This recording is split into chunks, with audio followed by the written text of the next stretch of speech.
মধ্যপ্রাচ্য জুড়ে নজিরবিহীন সামরিক উত্তেজনার মধ্যে সৌদি আরবের আকাশসীমায় আঘাত হানার চেষ্টা করেছে ইরান।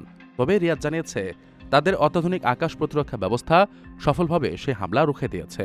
আন্তর্জাতিক সংবাদ মাধ্যমগুলোর তথ্য অনুযায়ী ইরানের ছোড়া একাধিক ব্যালিস্টিক ক্ষেপণাস্ত্র সরাসরি সৌদি আরবের রাজধানী রিয়াদের আন্তর্জাতিক বিমানবন্দর এবং মার্কিন সামরিক বাহিনীর সদস্যদের অবস্থান থাকা প্রিন্স সুলতান বিমান ঘাঁটি লক্ষ্য করে ধেয়ে আসছিল। কিন্তু লক্ষ্যবস্তুতে আঘাত হানার আগেই সৌদি সামরিক বাহিনী সেগুলো আকাশে ধ্বংস করে দেয়। ফলে সেখানে কোনো ধরনের প্রাণহানি বা বড় ধরনের কাঠামোগত ক্ষয়ক্ষতির ঘটনা ঘটেনি।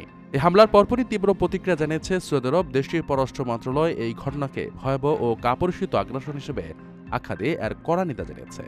একই সঙ্গে নিজেদের ভূখণ্ড, নাগরিক ও গুরুত্বপূর্ণ স্থাপনার পূর্ণ নিরাপত্তা নিশ্চিত করতে প্রয়োজনে কঠোর পাল্টা ব্যবস্থা নেওয়ার হুঁশিয়ারি দিয়েছে রিয়াদ।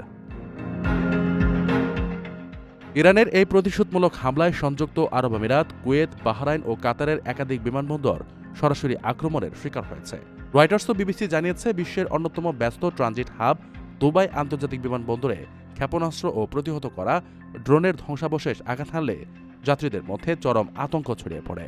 সেখানে টার্মিনালের ক্ষয়ক্ষতির পাশাপাশি বেশ কয়েকজন আহত হওয়ার খবর পাওয়া গেছে। অন্যদিকে আবুধাবির জায়েদ আন্তর্জাতিক বিমানবন্দরে ড্রোন হামলায় প্রাণহানি ও আহত হওয়ার ঘটনা ঘটেছে। এর পাশাপাশি কুয়েত আন্তর্জাতিক বিমানবন্দরেও ড্রোনের আঘাতে টার্মিনাল ক্ষতিগ্রস্ত হয়েছে এবং কয়েকজন কর্মী আহত হয়েছেন বলে নিশ্চিত করেছে কর্তৃপক্ষ।